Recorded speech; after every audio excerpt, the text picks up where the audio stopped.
Hello, I'm Sebastian. Welcome to Nine Nar Trees podcast. Today, I will summarize and review the book. When Marriage Needs an Answer by Sharon is a practical guide for people stuck in the painful in-between of a struggling relationship where daily life continues, but the marriage feels uncertain. Rather than pushing readers towards staying or leaving, the book frames the core challenge as making a clear, values-based decision and then following through with integrity. Pope draws on coaching-style tools to help readers separate short-term emotions from long-term needs, clarify what they want, and stop waiting for a spouse to change before taking action. The premise is that clarity reduces anxiety and resentment, because indecision quietly drains energy, self-respect, and hope. Readers are guided to evaluate patterns, communication breakdowns, unmet needs, and the impact of staying on their identity and well-being. The tone is direct and supportive, emphasizing personal responsibility, boundaries, and realistic expectations. The overall promise is a path to an answer that feels grounded, compassionate, and free of regret. I will give you key takeaways from this book. Firstly, from limbo to clarity, why indecision hurts more than the outcome. A central idea in the book is that the most damaging phase of a troubled marriage is often not divorce or reconciliation, but prolonged limbo.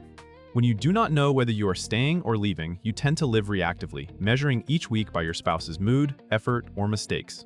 The book positions clarity as a form of emotional safety, because a decided life has direction, boundaries, and priorities. It encourages readers to notice how indecision shows up as rumination, chronic stress, people-pleasing, or avoidance of honest conversations. Instead of interpreting every conflict as proof the marriage is doomed or every good day as a reason to postpone hard choices, the process invites a higher-level view of patterns over time. Pope's approach emphasizes that an answer is not something your partner gives you through a sudden transformation, it is something you choose by aligning your decision with what you value most. This topic also highlights the difference between hope and fantasy. Hope can motivate constructive action, while fantasy postpones action and keeps you stuck. Moving from limbo to clarity becomes the first step toward either rebuilding with intention or leaving with peace. Secondly, assessing the marriage. Honestly, needs, patterns, and deal breakers. The book guides readers to evaluate the marriage with honesty rather than panic, loyalty, or guilt. That starts with identifying what is actually not working, beyond labels like growing apart or not happy. Readers are prompted to look at recurring patterns such as emotional disconnection, chronic criticism, lack of intimacy, unresolved conflict, or imbalance in responsibility. The key is to distinguish situational problems that may be improved with skill and commitment from structural problems that repeatedly violate core needs. A practical part of this assessment is clarifying personal deal breakers and non-negotiables, which may include safety, fidelity, respect, addiction recovery, or willingness to seek help. This topic also focuses on personal needs, not as selfish demands, but as requirements for a healthy partnership. The book encourages readers to examine how long their needs have been unmet and what attempts have already been made to address them. Another element is acknowledging your own role in the dynamic, whether that is enabling, avoiding conflict, shutting down emotionally, or trying to control outcomes. The goal is not self-blame, it is accuracy. By building a clear picture of the relationship reality, the reader can make a decision based on evidence and alignment rather than fear. Thirdly, taking responsibility without carrying the whole marriage, Pope emphasizes a balanced form of responsibility, owning your choices and behavior while refusing to shoulder the entire relationship alone. Many struggling spouses overfunction, becoming the manager of the marriage by scheduling talks, researching solutions, and absorbing disappointment when change does not last. The book challenges that model by reframing responsibility as taking action that is within your control, such as setting boundaries, communicating clearly, requesting specific changes, and deciding what you will do if those changes do not occur. This topic explores how resentment builds when one partner feels like the only adult in the room, and how that resentment can mask deeper grief and loneliness. It also addresses the trap of waiting for certainty before acting. Instead, you can run a thoughtful decision process, test new behaviors, and gather information about your spouse's willingness to engage. The book's coaching orientation supports readers in moving away from vague complaints toward concrete requests and timelines, which prevents endless negotiations. Importantly, it also validates that a marriage requires two committed participants. If the other partner is unwilling to own their part, your responsibility becomes choosing how you will protect your mental health and future. This creates a path to empowerment, whether you rebuild or end the relationship. Fourthly, communication that creates data, hard conversations, boundaries, and requests. Instead of treating communication as a last-ditch attempt to save the marriage, the book treats it as a way to create clarity. Conversations are framed as opportunities to learn what is possible, not to win or prove a point.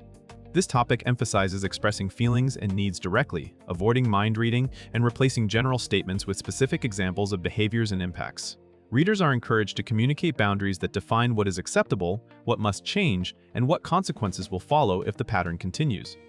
The purpose of boundaries is not punishment, it is self-protection and truth-telling. The book also highlights the value of making actionable requests. For example, a request might involve committing to counseling, agreeing to a weekly check-in, addressing substance use, or rebuilding intimacy with consistent effort. Crucially, communication is paired with observation. A partner's response is measured by sustained behavior, not apologies or short bursts of improvement. This creates useful data for the decision ahead. The topic also covers emotional regulation, because difficult conversations often trigger defensiveness, shutdown, or escalation. By approaching discussions with calm structure, the reader increases the chance of productive engagement and also learns quickly if engagement is unlikely. Either outcome supports a regret-free answer. Lastly, choosing to stay or leave without regret, building a future you can live with. The book's decision framework aims to reduce regret by aligning the choice with values, long-term well-being, and reality. Regret often comes from abandoning yourself, staying too long while losing self-respect, or leaving impulsively without doing the work to understand what you needed. This topic centers on making a decision you can stand behind years later, even if it is difficult in the short term. For staying, the emphasis is on intentional rebuilding, clear agreements, mutual effort, and a plan for creating emotional safety and connection. Staying is not presented as endurance. It is presented as an active choice with expectations and accountability. For leaving, the emphasis is on dignity and closure. The reader is encouraged to grieve, disentangle thoughtfully, and avoid using separation as a way to force change. The book also speaks to identity because people often fear that leaving means failure or that staying means settling. By reframing the decision as self-leadership, it becomes possible to choose either path while honoring your integrity. Practical steps include setting timelines, seeking support, and preparing for the emotional waves that follow any major transition. The result is a clearer future, with less second-guessing and more peace.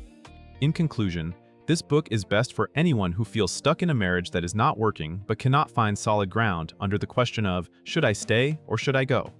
It is especially useful for readers who have tried to fix things through patience, conversations, or self-improvement, yet still feel lonely, resentful, or uncertain. The benefit is that it redirects attention from controlling the spouse to leading yourself. By clarifying needs, boundaries, and deal breakers, you reduce the exhausting cycle of hope and disappointment, and replace it with a decision process that respects your mental health. Readers can apply the tools immediately to create better conversations, set clearer expectations, and evaluate whether real change is possible. Compared to similar marriage books that focus mainly on saving the relationship, this one stands out for treating both outcomes with seriousness and compassion. It offers a practical path to certainty rather than a moral push towards staying. That makes it worth buying for anyone who wants an answer that is thoughtful, values-based, and designed to minimize regret, regardless of whether the next chapter is rebuilding or moving on. If you would like to support Sharon Pope, you can buy the book through the Amazon link I've provided in the podcast description. After reading the book, please let me know what you think and share your thoughts. See you around.